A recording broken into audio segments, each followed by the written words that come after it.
ఎవరో కూడా ఆ నావెక్కలేదు, ఆ జలప్రళయం ఎక్కడ వస్తుంది ఇక్కడ అంతేదో చెప్తున్నాడు.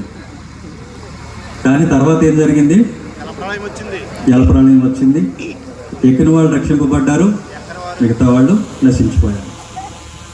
నాకు ఎందుకో 10 సంవత్సరాల క్రితమే అనిపించింది ఇలాంటి రోజు ఒకటి వస్తుంది, ఇలాంటి ఇబ్బంది ఒకటి వస్తుంది అని.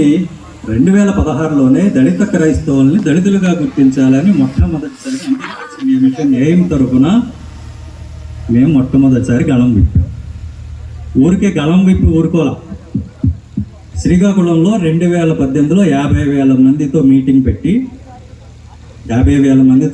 పెట్టి దళిత క్రైస్తవులను దళితులుగా గుర్తించండి అని మొట్టమొదటిసారి డిమాండ్ చేశాం. ఆ 50,000 మంది స్వరం చేరి అప్పటి ముఖ్యమంత్రి గౌరవనీయులు చంద్రబాబు నాయుడు గారు అసెంబ్లీలో ఒక తీర్మానం పాస్ చేశారు. కులం అనేది పోవటం లేదు, మతం మారినా కూడా వివక్ష అనేది ఉంటుంది కాబట్టి దళిత క్రైస్తవుల్ని కూడా దళితులుగా గుర్తించడాన్ని ఆంధ్రప్రదేశ్ అసెంబ్లీలో తీర్మానం పాస్ చేసి కేంద్రానికి పంపించాం. అది మేము సాధించినటువంటి మొట్టమొదటి సక్సెస్. ఊరికే మేము మాటలు చెప్పేవాళ్ళం కాదు, మేము చేతల మనుషులు.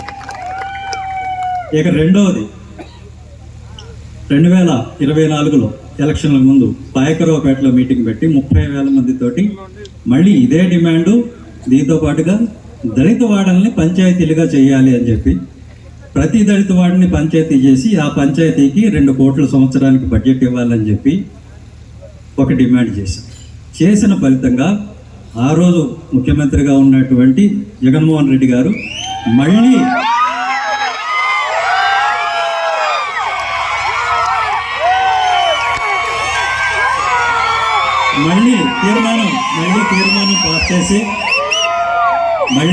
తీర్మానం పాస్ చేసి దళిత క్రైస్తవుల్ని దళితులుగా గుర్తించండి అని చెప్పి మళ్ళీ అసెంబ్లీలో తీర్మానం పాస్ చేశారు. అంతేకాకుండా దళితవాడ పంచాయతీలను ఆయన ఎన్నికల మేనిఫెస్టోలో పెట్టి నేను అధికారంలోకి వస్తే ప్రతి దళితవాడిని కూడా పంచాయతీని చేస్తానని చెప్పి మనకి మాట ఇచ్చారు. ఇది మేము కులం తరపున సాధించిన రెండో విజయం. మా చరిత్ర అది. మేము ఎప్పుడు మీటింగులు పెట్టి జనాల్ని రెచ్చగొట్టి మేము ఎమ్మెల్యే టికెట్లు, ఎంపీ టికెట్లు, ఎమ్మెల్సీ టికెట్లు అడుక్కోలేదు. ఆ తర్వాత జాతిని మర్చిపోయే పని మేము ఎప్పుడు చేయలేదు. 10 ఏళ్ల నుంచి ఉద్యోగాన్ని పణంగా పెట్టి నేను పోరాడుతూ ఉన్నా. 10 ఏళ్ల నుంచి చరిత్ర చూసుకోండి, టైమ్స్ ఆఫ్ ఇండియా పేపర్ తీసుకోండి, క్లిప్పింగ్స్ ఉన్నాయి, చదువుకోండి. అది చరిత్ర.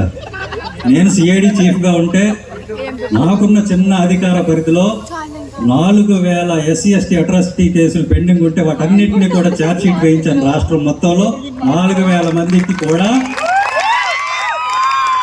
కాంపన్సేషన్ వచ్చే విధంగా నేను కృషి చేశాను.